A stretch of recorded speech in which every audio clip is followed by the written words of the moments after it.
মাত্র 10 টাকা খরচ করে এই মজাদার নাস্তাটা একবার হলেও বানিয়ে দেখবেন, খুবই মজা হয় এই নাস্তাটা।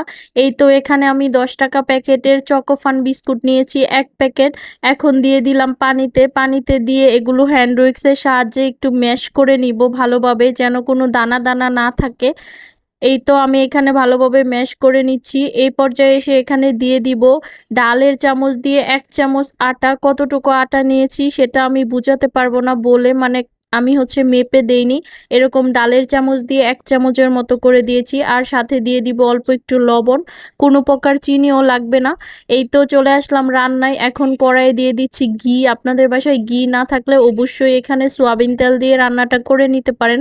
আমি আমার মেয়ের জন্য এই নাস্তাটা বানাচ্ছি, এই জন্য আর কি ঘিটা দিচ্ছি। বাচ্চাদের জন্য ঘি খুবই উপকারী। এই তো এখন এই দেখুন কেমন হয়েছে। এটা একটু প্যানকেকের মতো খেতে, কিন্তু বেশ মজা হয়েছিল।